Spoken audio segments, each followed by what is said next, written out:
देवळा खामखेड्यात विहिरीच्या खोदकामादरम्यान भीषण अपघात, मोटार कोसळून राजस्थानच्या मजुराचा मृत्यू, एक गंभीर जखमी, वायर रोप तुटल्याने घडली दुर्घटना।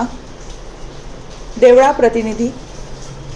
देवळा तालुक्यातील खामखेडा येथील शेतकरी रमेश शिवाजी शेवाळे यांच्या शेतातील जुन्या विहिरीच्या खोदकामादरम्यान सोमवार दिनांक 6 जुलै दुपारी 3:30 वाजेच्या सुमारास भीषण अपघात घडला। विहिरीतील पाणी उपसण्यासाठी बसवण्यात आलेल्या मोटारीचा वायर रोप अचानक तुटल्याने अवजड मोटार थेट विहिरीत कोसळली। या दुर्घटनेत राजस्थानमधील चेतन लाडूराम मेघवंशी वय 30 या मजुराचा दुर्दैवी मृत्यू झाला, तर सुरेश बालूराम हरिजन हे गंभीर जखमी झाले। मिळालेल्या माहितीनुसार खामखेडा येथील गट क्रमांक 224 मधील रमेश शिवाजी शेवाळे यांच्या जुन्या विहिरीचे खोदकाम सुरू होते। हे काम राजस्थानमधील मजुरांकडून केले जात होते। सोमवारी दुपारी 3:30 वाजेच्या सुमारास 3 मजूर विहिरीत उतरून काम करत असताना विहिरीतील पाणी उपसण्यासाठी वर बसवण्यात आलेली मोटर वायर रोपच्या सहाय्याने लावण्यात आली होती।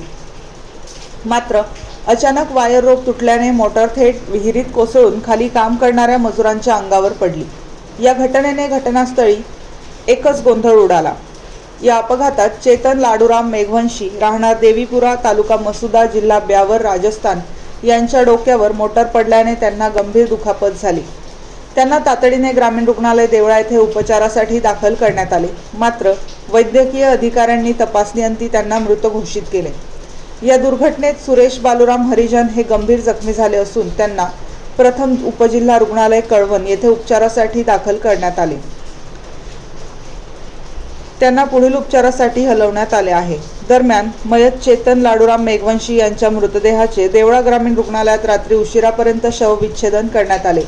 त्यानंतर मृतदेह नातेवाईकांच्या ताब्यात देऊन अंत्यसंस्कारासाठी त्यांच्या मूळ गावी राजस्थान येथे रवाना करण्यात आला।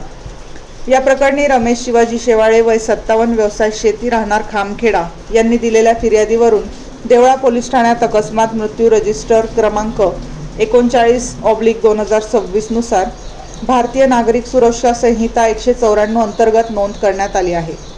या घटनेचा पुढील तपास पोलीस उपनिरीक्षक विनय देवरे, पोलीस शिपाई सुरेश कोरडे करत आहेत। वृत्तसंकलन महादू मोरे, उपसंपादक सह पवन गरुड, देवळा।